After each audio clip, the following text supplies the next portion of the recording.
ኢየሱስ ክርስቶስ ትንሣኤውን ለመጀመሪያ ጊዜ ለሴቶች የገለጠበት ምክንያት። ጌታችን መድኃኒታችን ኢየሱስ ክርስቶስ ከሙታን ተለይቶ ከተነሳ በኋላ መጀመሪያ ለሴቶች ተገልጧል። ትንሣኤውን ለሴቶች የገለጠበት 4 ምክንያቶች። አንደኛው የሔዋንን ዕዳ ለመክፈል።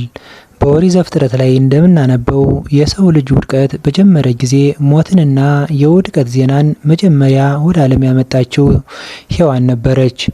ሞት በሴት በኩል እንደመጣ የሕይወት ዜና ደግሞ በሴት በኩል እንዲበሰር የእግዚአብሔር ጥበብ በመሆኑ ትንሣኤውን ለሴቶች ገልጿል።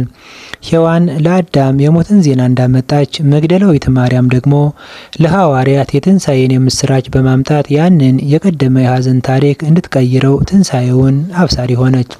ሁለተኛ፣ ሴቶች ለነገር ፈጣን ናቸውና የምስራቹን ተሎ እንዲያዳርሱ።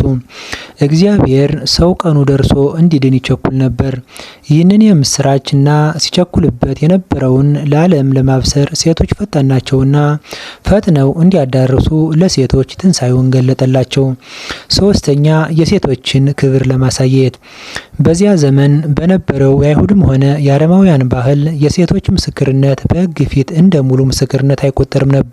ክርስቶስ መጀመሪያ ለእነርሱ በመገለጥ በእግዚአብሔር መንግስት በወንድና በሴት መካከል ልዩነት እንደሌለ ለማረጋገጥ ትንሣኤው ለሴቶች ገለጠ። አራተኛው፣ ስለነበራቸው ፍጹም ፍቅርና ትጋት። ሴቶቹ እስከ መስቀሉ ስር ድረስ አብረው የነበሩ ሐዋርያት በፍርሃት ተበትነው ሳለ እነርሱ ግን ሳይፈሩ በመቃብሩ አጠገብ ነበሩ። ገና ማለዳ በጨለማ ሽቶ ይዘው ወደ መቃብሩ የገሰገሱት እነርሱ ነበሩ። ቅዱሳት መጻሕፍት ለሚፈልጉኝ እገለጣለሁ እንደሚለው እነርሱ በታላቅ ናፍቆት ይፈልጉት ስለነበር ጌታ ለፍቅራቸውና ለትጋታቸው ምላሽ ሰጣቸው። መጀመሪያ መቃብሩ ዘንድ የተገኘ መጀመሪያ ትንሣኤውን የማየት ዕድል አገኘ።